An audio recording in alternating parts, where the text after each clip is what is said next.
forest did not feel empty that morning. It felt aware of us. The air hung heavy between the trees. Pine needles clung to my boots. Drizzle slid from leaf to leaf above. My name is Robert, though my granddad calls me Robbie. I am not much of a hunter. I never really have been. I come out here for him, not the kill. He says the woods build character in a man. I think they build silence instead. We were miles from the nearest road. No signal reached this deep. Only trees, mud, and damp air surrounded us. Granddad moved ahead with steady patience. He carried his rifle like an old habit. I carried mine like borrowed courage.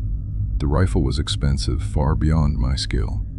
An ostler that deserved better hands. I struggle with hunting, if I am honest. Ethically, it sits wrong in my stomach. We eat what we kill, that is true.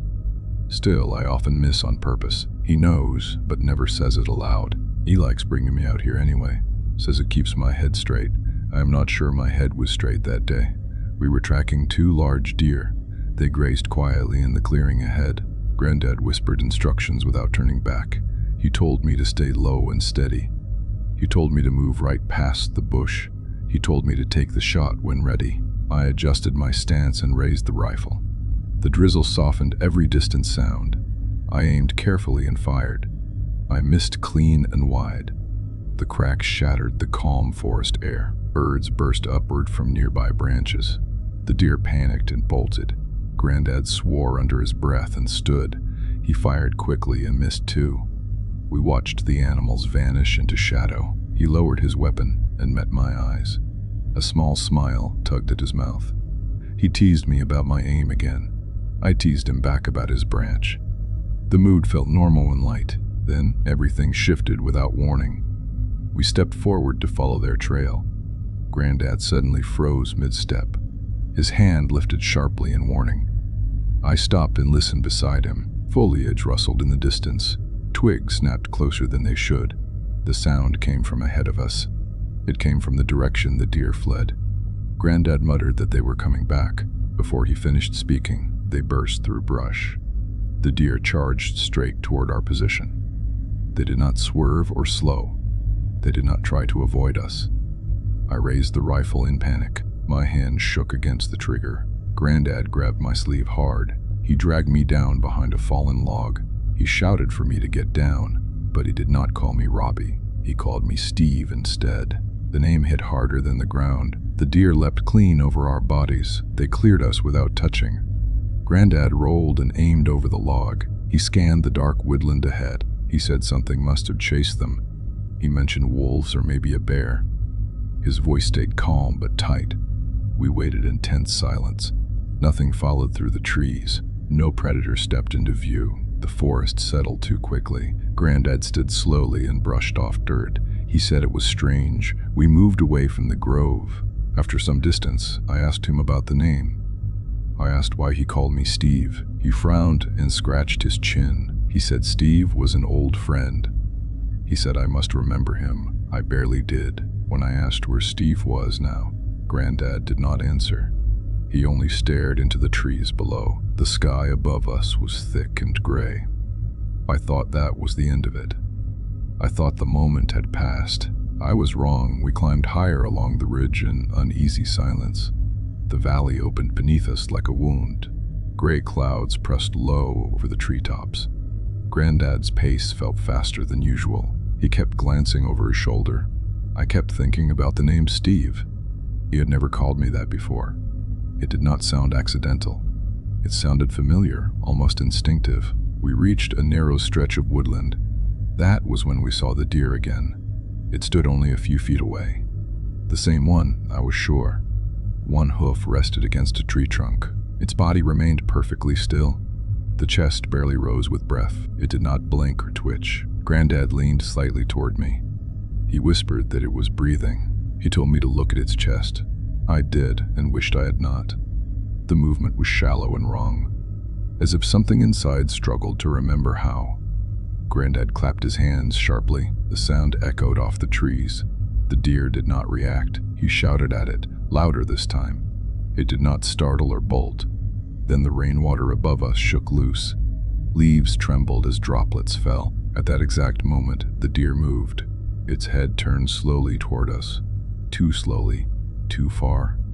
The neck rotated further than natural, until one glassy eye faced each of us. My stomach tightened with cold dread. Something about it felt rehearsed. Granddad muttered that it must be sick. He said we should circle wide. We edged backward through wet undergrowth. The deer tracked us without moving its legs. Its eyes followed every step. It watched until trees swallowed it whole. Even after it vanished from sight, I felt observed. We walked another mile without speaking. The silence between us grew heavy. Finally, I asked again about Steve. Granddad did not slow his pace. "You said Steve once stood exactly like that." He said Steve raised his rifle too late. I asked what happened next. Granddad stared ahead into the valley. He said Steve was not around anymore. He would not explain further. The sky darkened earlier than it should have. We reached camp before full dusk settled. The place felt ordinary at first glance.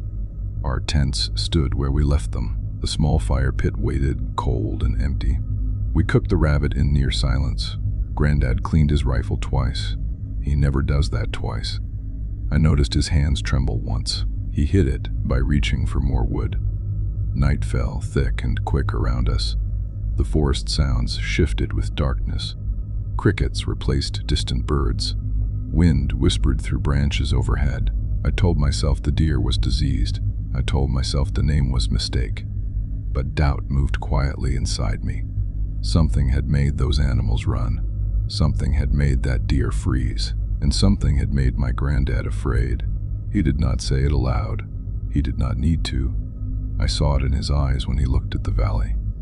The woods did not feel like empty land anymore. They felt like a place that remembered things.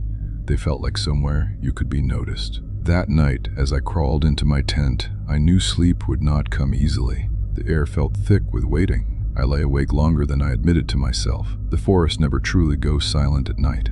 It shifts instead, trading daylight sounds for softer ones. Wind pressed gently against the tent walls. Distant insects hummed somewhere beyond the trees. Eventually, exhaustion dragged me under. I woke at 3:15 in cold sweat. My heart pounded without clear reason. For a moment, I did not know why. Then I heard it, rustling, slow and deliberate, right outside my tent. Not distant, not small, close enough to touch the fabric. I held my breath and listened carefully. Something moved through wet grass. Something heavy shifted its weight. My mind tried to choose a safe explanation. A rabbit, a raccoon, maybe a stray deer. But my thoughts kept returning to the ridge, to the unmoving animal, to its eyes. The rustling came closer. A shape pressed lightly against the tent wall. The fabric bulged inches from my face. I froze where I lay. I could hear breathing outside. Slow, shallow, almost measured. My pulse hammered against my ribs. I told myself not to panic. I told myself it would pass. Then the movement stopped entirely. The silence that followed felt intentional. And then I heard my granddad's voice. It came through the night air clearly, flat and strict of emotion. Its breathing, though, only barely. The words hit me like cold water. They were the exact same words from earlier. There was no natural cadence in them, no warmth, no life, just repetition. Look down there at its chest. The sentence came again, identical in tone. My mouth went dry instantly. My brain searched for logic. My granddad must be outside, maybe sleepwalking, maybe confused. It had to be him. There was no other explanation I could accept. I forced myself upright in the sleeping bag. Fear coiled tight in my stomach. If he was wandering out there alone, I had to help him. I reached for the lantern beside me. My hand trembled against the metal handle. The breathing outside continued softly. I swallowed hard and grabbed the zipper. The sound of it opening felt violently loud. I pushed the flap aside quickly. Cold night air washed across my face. I raised the lantern and stepped out. There was nothing there. No figure, no animal, no movement in the grass. The clearing around the tent sat empty. Trees stood dark and still. I circled the tent slowly. My pulse would not slow down. "Granddad," I whispered into the dark. No answer came from the woods. I crossed the grass to his tent. The zipper remained closed tightly. I crouched beside it and called again. A groan came from inside, then a sleepy mutter. "What's wrong with you?" His voice sounded normal, irritated, alive. I stood there in stunned silence. He had not left his tent. He had not spoken outside mine. I backed away slowly and returned to my own shelter. As I zipped it closed, I heard that same soft chirping again. It echoed faintly from the trees beyond camp. I lay awake for hours after that. Sleep came in broken fragments. My dreams felt twisted and heavy. Something moved through them without shape.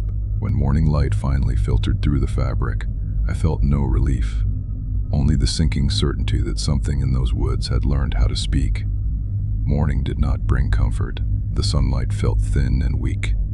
I stepped out of my tent, stiff and uneasy. Granddad stood near the fire pit, washing his face. He looked older in that light. I told him about the voice outside my tent. He stopped moving for a second. Then he said he heard something too. He thought it might have been a dream. His expression shifted when I repeated the words. He knew the exact sentence. He did not like hearing it spoken back. He stared out toward the valley ridge. His jaw tightened with quiet anger. He muttered something under his breath. He said he had been here before. He said he once came here with Steve. I asked what happened to him.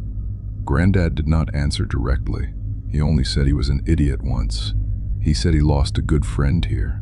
The air between us felt colder suddenly. He told me to pack quickly. No hesitation. No debate. I followed orders without question. We erased every trace of our camp. The forest felt heavier as we moved. Granddad walked faster than usual. His rifle stayed firm in his hands. We passed a wide pond on our left. The surface was dull and green. Something in the water caught my eye. 3 deer stood submerged to their necks, their bodies hidden beneath the surface. Their heads remained perfectly still. They watched us in silence. One slowly rose upright from the water. It balanced on its hind legs. My breath caught in my throat. Granddad grabbed my sleeve sharply. He told me not to stop moving. We left the pond behind quickly.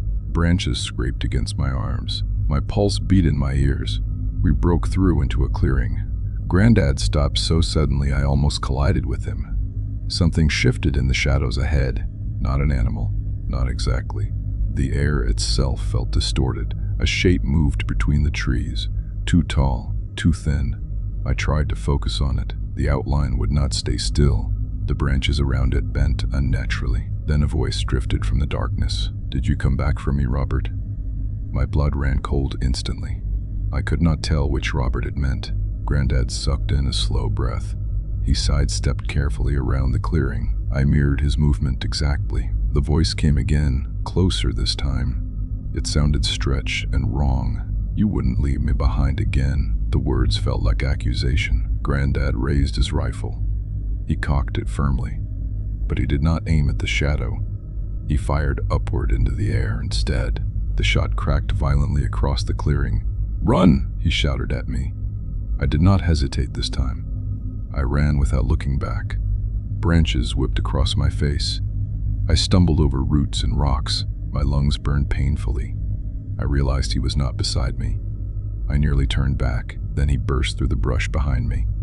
His face looked pale and shaken. We ran together toward the truck. Neither of us slowed until we reached it. He started the engine with shaking hands.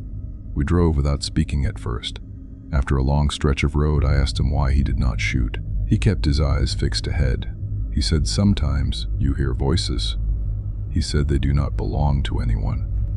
I asked if he recognized it. He did not answer that question. He only reached over and patted my shoulder.